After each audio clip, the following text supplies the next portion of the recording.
What is the difference between care and concern?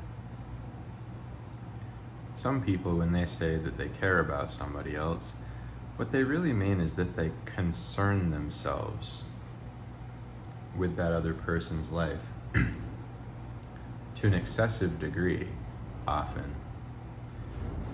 Because caring itself fundamentally is actually a passive thing that you do, just from the nature of who you are.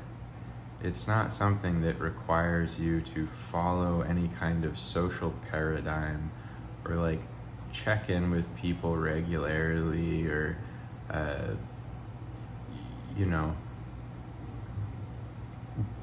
want to talk to them. And that might sound cold, but what it's really a recognition of is that we're all individuals, we're all self-motivated beings with our own lives to live in our own worlds that we exist in. And some people might hope that other people would reach out to them where they are sitting.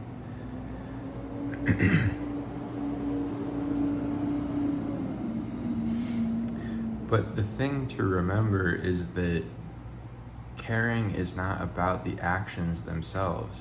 It is not an action.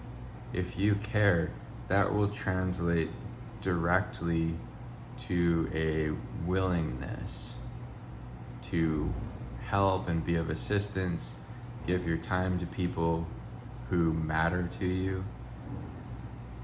And so if we place parameters on what that looks like, then that's almost guaranteed to burn people out on some level, because it's not letting other people be themselves. And sometimes a person who decides that caring is a certain kind of action, by expressing that, again, as an interest, as a concern, it's draining to other people, because then they have to respond to that misplaced care as if it is care. Or the person will get their feelings hurt because they'll go, hey, I did something for you, now you're not doing something for me, which is returning the understanding of how much I care by taking a similar concern. But that's the thing, is that the most important thing that anybody can do is become self-sufficient, so that they don't need anybody else to have a worry about them or have a concern about them. And fostering that is about getting in touch with what caring really is when it's true care, and what it means to foster an individual and an individual spirit, rather than to sort of like keep a ball in the air that represents your relationships in society, where you have this feeling of needing to maintain it to some degree all the time, which is a social fallacy, because we filter everything through the paradigm of effort, where we equate effort to love, effort to concern or to care. But effort is not an expression of love or concern or care, fundamentally. It's sometimes used as a means of expressing that you care, or you see somebody who's struggling and you go, geez, I just gotta reach out to that person. They seem to be going through a lot. And so you express that from that place. But if we collectively help to develop the expectation of what it means to care about somebody as an idea that caring means putting out some kind of an emotional effort or a mental effort or a physical effort, showing involvement, then we're overlooking the aspect of care that is all that you really need from anybody else is for them in their hearts to want you to be happy, in the sense of whatever it is that would bring you happiness and joy in a true way. As long as people want that for you, and they truly, truly want that for you, then it doesn't really matter what actions they're taking or what they're doing, because just that spirit of desiring that for you is really enough to accompany you. And the reason for that is this: when somebody really cares about you, when they see the opportunity to help you to arrive to where you need to be, which is what the whole point is of having some kind of an emotional investment in somebody, is that you're invested in their well-being.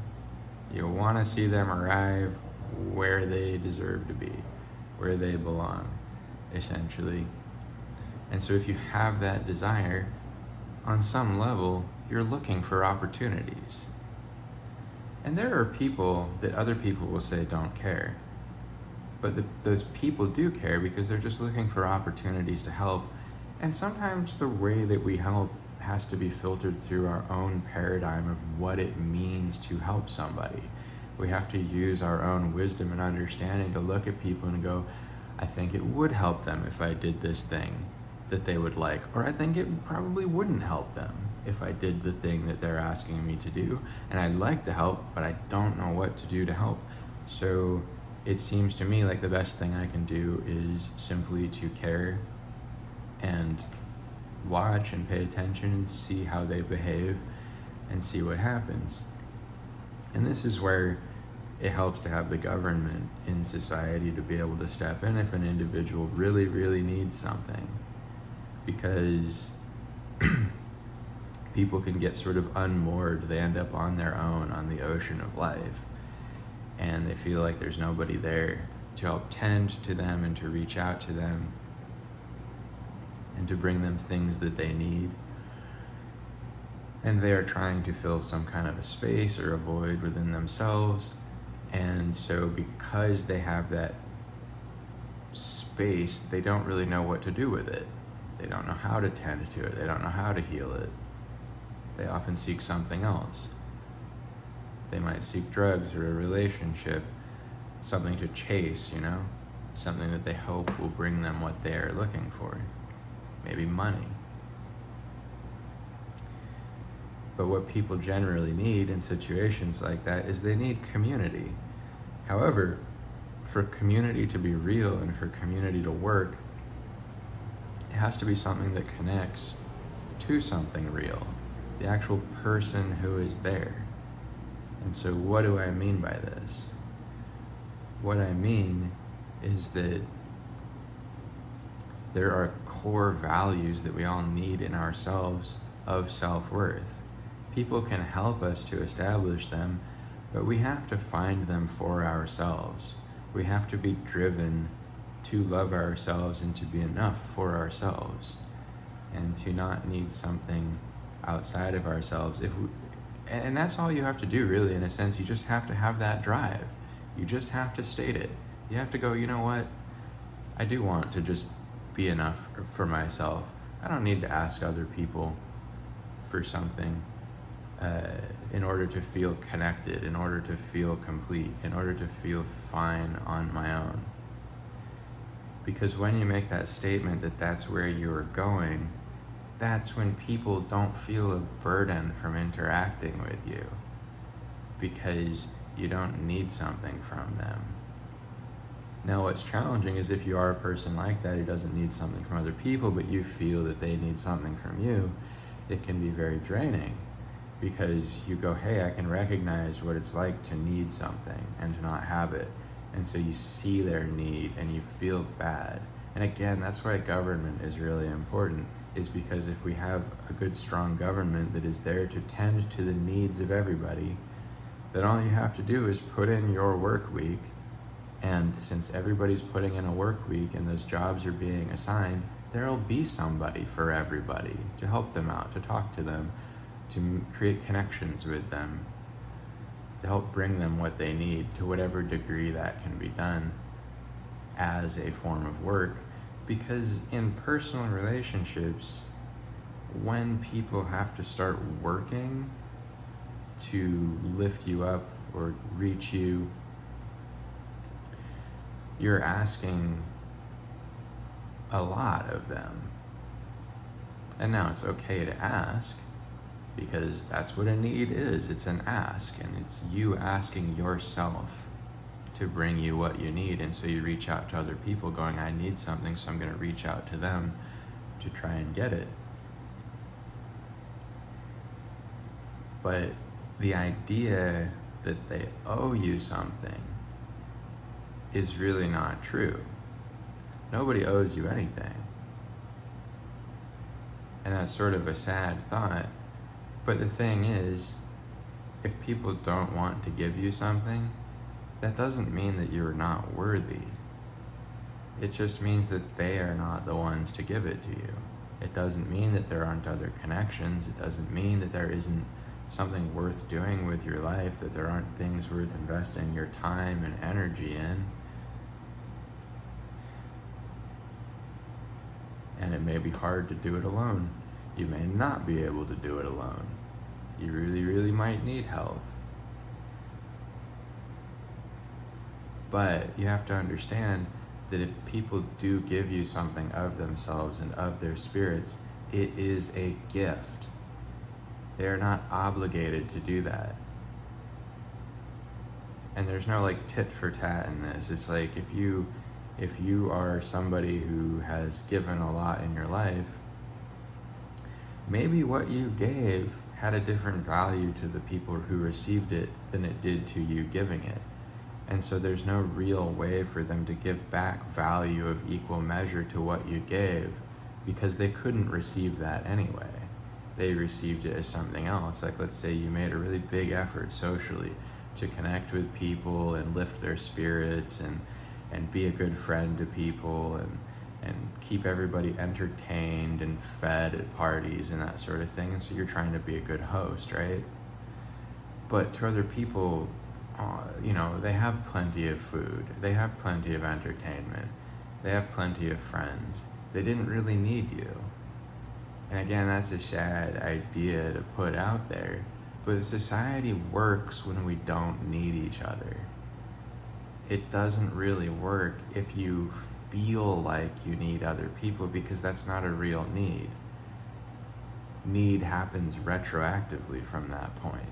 It's not that you go, I need social connection, so I'm going to go find social connection. No, it's that you make connections with people, you talk with people, you share with people, you be yourself with people. That's all we have to exchange in society is ourselves. And then you look back on it and you go, well, I needed that because it's what I wanted to make the fabric of my life out of, was these things.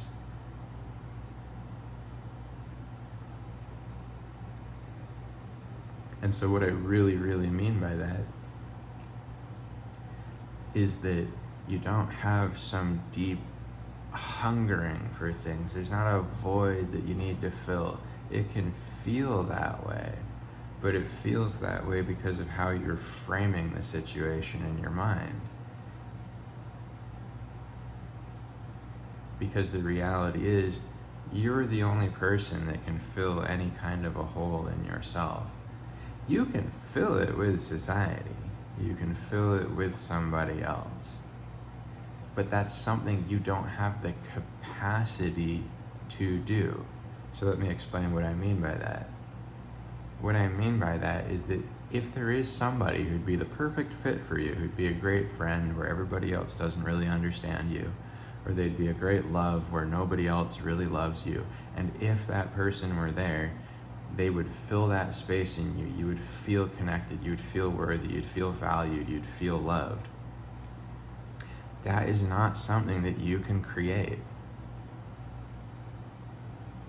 you can't machine that kind of a thing. And so it's not what you need.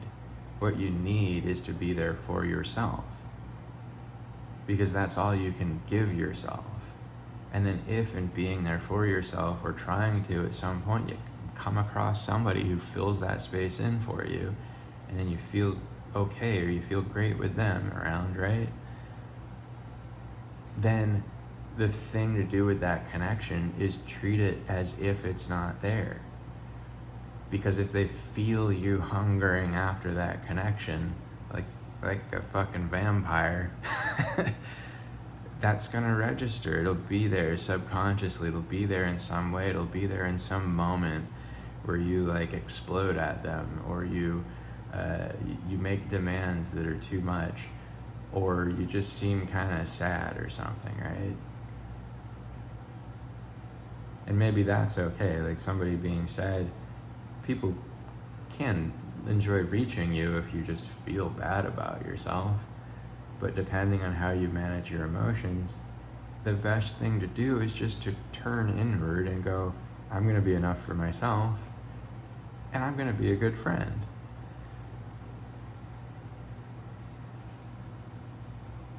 Because that way, then I stay in the realm of friendship and not in the realm of need. And although my needs are fulfilled, I never feel them as needs. I just feel fulfilled. And that's a good life to live. And this is a really good framework for how to deal with need on a lot of levels, is to not need inside yourself emotionally. You can have a need, that's where you have to start. But if you define those things as need and you keep holding on to them as need in your mind, then they become something that you experience as a need. And when it's not there, it's a need that is unfulfilled, is a hungering. And so if you look at need not as something that you don't have, but you look at need just as whatever you have is what you need, then you'll always have what you need.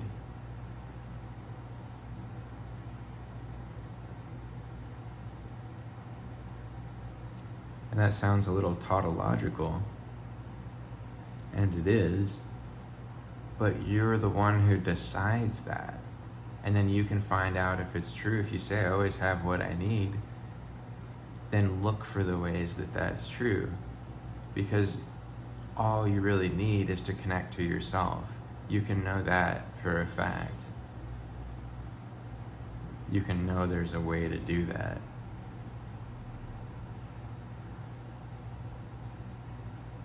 And then when you connect to yourself truly, that's when other people can connect to you too. Because they're not instead running into that barrier created by your sense of need, that is a projection of the idea that they have something of yours, something that you need from them, when in reality they don't. And also when in reality the thing that you want is not outside of yourself. Because if you want to be a really good friend to people, then the thing that you really want is to be yourself when you're with them, and to not be an expression of need and lack. Because those things aren't you. Not in the long run. They might feel like you now, they might be part of your human experience, part of your journey on this planet, but it's not true to your core natural essence, because your essence is appreciation, it's joy, it's love. And you're finding your way back there, but you go, to find my way back to appreciation and joy and love, I have to do it through everyone else. And that's a mistake, because that's the idea that these things come from outside of yourself, when they come from within. And then you find other people in the world who reflect back to you all of the things that you love. But you love them in your heart, always, whether or not they are there.